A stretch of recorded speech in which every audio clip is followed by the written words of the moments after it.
जय श्री कृष्णा दोस्तों, स्वागत है आप सभी का। आज पेश कर रहे हैं भगवत गीता के कुछ अंश।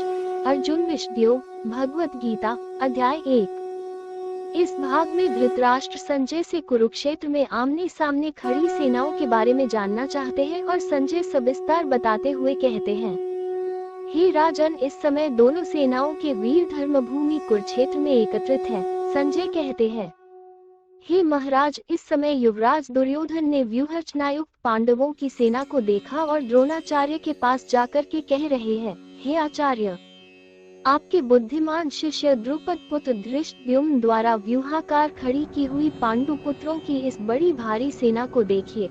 इस सेना में बड़े बड़े धनुषों वाले तथा युद्ध में भीम और अर्जुन के समान शूरवीर सात्यकी और विराट तथा महारथी राजा द्रुपद, धृष्टकेतु और चेकितान तथा बलवान काशीराज, पुरुजित, कुंतीभोज और मनुष्यों में श्रेष्ठ शैब्य, पराक्रमी युधामन्यु तथा बलवान उत्तमौजा, सुभद्रौपुत्र अभिमन्यु एवं द्रौपदी के पांचों पुत्र, ये सभी महारथी हैं।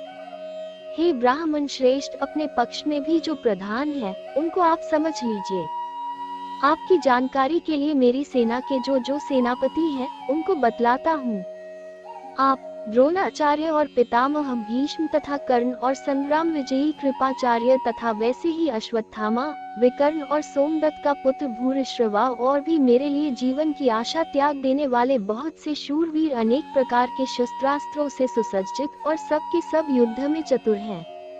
भीष्म पितामह द्वारा रक्षित हमारी वह सेना सब प्रकार से अजेय है और भीम द्वारा रक्षित इन लोगों की यह सेना जीतने में सुगम है। इसलिए सब मोर्चों पर अपनी अपनी जगह स्थित रहते हुए आप लोग सभी निसंदेह भीष्म पितामह की ही सब ओर से रक्षा करें। तब कौरवों में वृद्ध बड़े प्रतापी पितामह भीष्म ने उस दुर्योधन के हृदय में हर्ष उत्पन्न करते हुए उच्च स्वर से सिंह की दहाड़ के समान गर्जकर शंख बजाया। इसके पश्चात शंख और नगाड़े तथा ढोल, मृदंग और नरसिंगे आदि बाजे एक साथ ही बज उठे। उनका वो शब्द बड़ा भयंकर हुआ।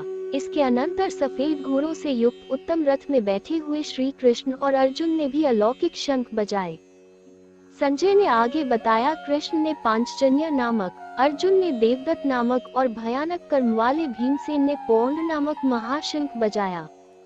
कुंती पुत्र युधिष्ठिर ने अनंत विजय नामक और नकुल तथा सहदेव ने सुघोष और मणिपुष्पक नामक शंख बजाए। श्रेष्ठ धनुष वाले काशीराज और महारथी शिखंडी एवं धृष्टद्युम्न तथा राजा विराट और अजेय सात्यकी, राजा द्रुपद एवं द्रौपदी के पांचों पुत्र और बड़ी भुजा वाले सुभद्रा पुत्र अभिमन्यु, इन सभी ने, हे राजन, सब ओर से अलग अलग शंख बजाए और उस भयानक शब्द ने आकाश और पृथ्वी को भी गुंजाते हुए आपके पक्षवालों के हृदय विदीर्ण कर दिए।